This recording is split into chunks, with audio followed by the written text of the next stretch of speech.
Before we begin, here's a quick question. Which sentence sounds more natural? I woke up at 6:30 or I got up at 6:30. Take 3 seconds. Which one would you choose? If you're not completely sure, you're exactly where you need to be. Millions of English learners confuse these two every single day. Ryan, this morning, my alarm went off at 6:30. I woke up, but I didn't get up until 7:15. Exactly. And those two phrasal verbs don't mean the same thing at all. One happens in your mind, the other happens with your body. Seriously? I've been using them like they were the same. You're not alone, and that's just one example. Think about these. Turn on or put on. Pick up or look after. Wind down or move on. They sound simple, but native speakers use them in very specific ways. And one of today's phrasal verbs changes its meaning completely just by changing one tiny word. We'll show you which one later. By the end of today's lesson, you'll stop translating phrasal verbs and start understanding them the way native speakers do. You'll learn the 20 phrasal verbs Americans use every single day, at home, at work, while texting, and in everyday conversations. We'll learn them through real American conversations, funny stories, quick memory tricks, mini quizzes, and at the end, we'll have one natural conversation using all 20 phrasal verbs together. See how many you can recognize. Welcome to Talk Bella. And I'm Ryan. Ready? Let's start with the very first thing every American does in the morning, because that's where today's first phrasal verb appears. Okay, let's go back to this morning. My alarm went off at 6:30. I woke up, but I still stayed in bed. Exactly. So let's learn our first phrasal verb, wake up. When you wake up, your eyes open. You become conscious. Your day begins, but only in your mind. Your body is still in bed. You haven't stood up yet. That's why I said I woke up at 6:30, not I got up at 6:30. Now let's look at the second phrasal verb, get up. At 7:15, I finally got out of bed, stood up, and started my day. That's get up. So here's the easiest way to remember them. Wake up, your mind wakes. Get up, your body leaves the bed. Let's hear 2 natural examples. I usually wake up at 6, but I don't get up until 6:30. Very natural. Americans say this every single day. Ryan, what time did you wake up today? Around 7, And what time did you get up? about 7:20. I stayed in bed checking my phone first. I think a lot of people can relate to that. Which sentence sounds correct? A, I woke up at 6, but I got up at 7. Or B, I got up at 6, but I woke up at 7. The correct answer is A. First, your mind wakes up. Then, your body gets up. Great job. But now, let's learn another pair that confuses almost everyone. Put on and turn on. One is for clothes, the other is for machines. Let's see why native speakers never mix them. After I finally got up, the first thing I did was put on my sweater. It was freezing outside. Perfect. And that's our third phrasal verb, put on. When you put on something, you wear it. For example, put on your jacket, put on your shoes, put on your glasses. Exactly. If it goes on your body, you usually use put on. Then I walked into the kitchen and turned on the coffee machine. Notice the difference. You don't put on a coffee machine, you turn it on. We use turn on when we give power to something, like turn on the TV, turn on the lights, turn on your computer, turn on the air conditioner. Here's the easiest memory trick. Put on for clothes. Turn on for machines and electronics. Ryan, it's getting cold. Then put on your jacket. Good idea. And while you're there, could you turn on the heater? Of course. Now we'll both be warm. Which sentence is correct? A, please put on the TV. Or B, please turn on the TV. The correct answer is B. Please turn on the TV, because televisions use electricity. Now try this one. Please put on your shoes, not turn on your shoes. That would be a very strange invention. Maybe one day, smart shoes will turn on by themselves, but not today. You're doing great, but the next phrasal verb is even more useful. Every morning, millions of Americans do it when they're running late. Let's learn rush out. After I turned on the coffee machine, I looked at the clock and almost screamed. I was running late, so I rushed out of the house without eating breakfast. And that's our fifth phrasal verb, rush out.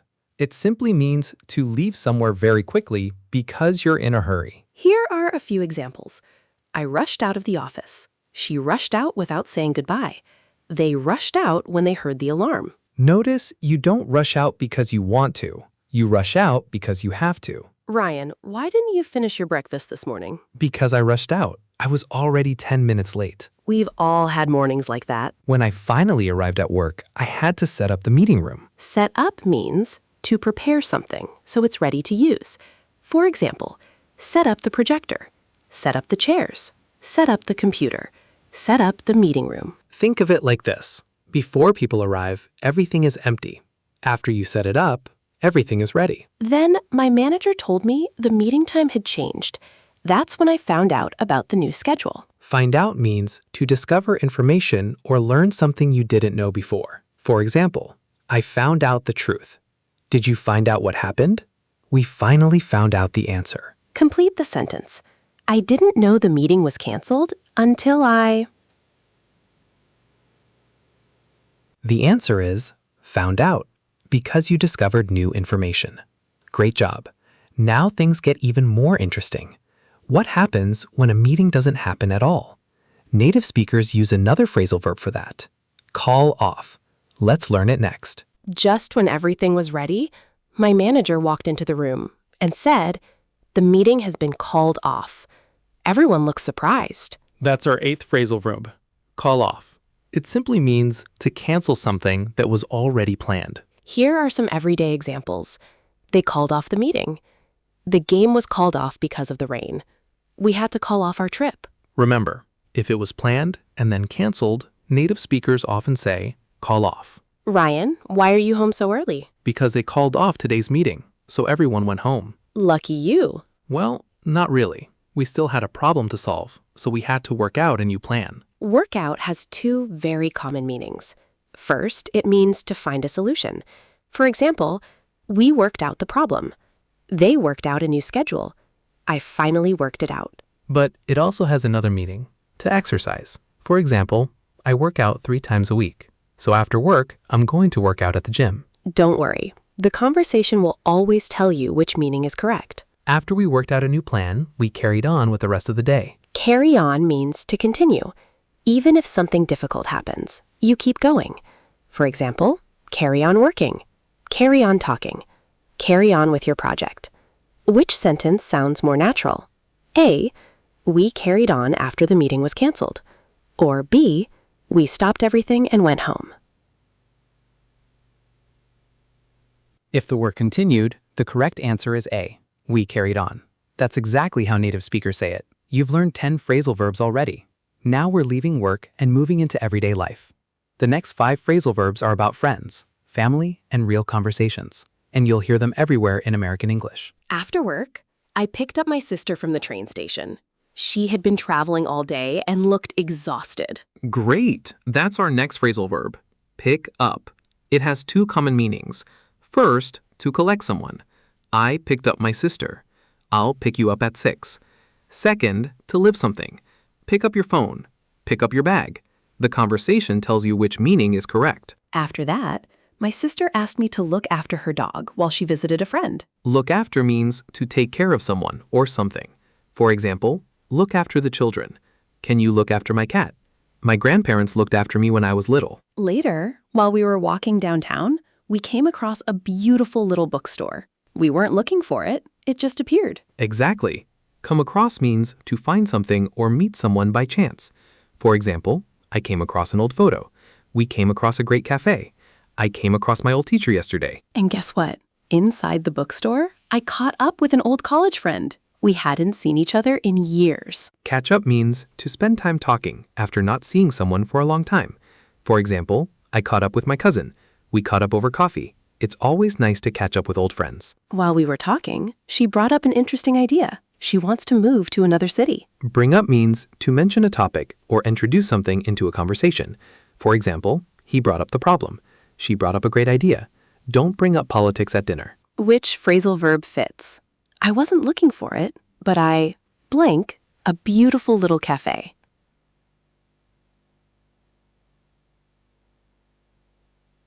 The answer is came across because you found it unexpectedly. Excellent! You've learned 15 phrasal verbs.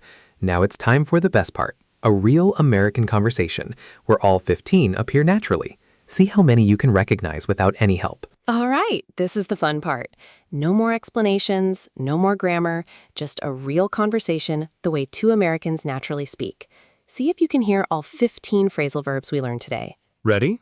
Let's go. This morning, my alarm went off at 6:30. I woke up, but I didn't get up until 7. Then I put on my jacket, turned on the coffee machine, and rushed out of the house. I was running late. Sounds like my morning. At work, I had to set up a meeting room. Then I found out the meeting had been called off. So we worked out a new plan and carried on with the rest of the day. After work, I picked up my sister from the station. Then I looked after her dog for a while. While walking downtown, we came across a small bookstore. Inside, I caught up with an old friend, and she brought up the idea of moving abroad. What a day. Those are exactly the kinds of conversations Americans have every day. Let's review today's 15 phrasal verbs. Wake up, get up, put on, turn on, rush out. Set up, find out, call off, work out, carry on. Pick up, look after, come across, catch up, bring up. Fantastic. One last question. Which sentence sounds natural? I woke up at 7, but got up at 7:30. Or, I got up at 7, but woke up at 7:30.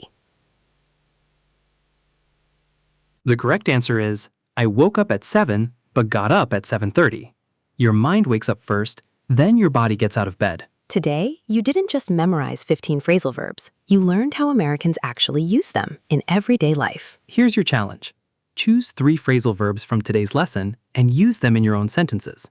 Write them in the comments. We'll read as many as we can. If today's lesson helped you, please give this video a thumbs up. Subscribe to Talk Bella and turn on notifications so you never miss a new English lesson. Keep practicing, keep speaking, and remember, small improvements every day lead to big results. Thanks for learning with Talk Bella. We'll see you in the next episode. Bye, everyone.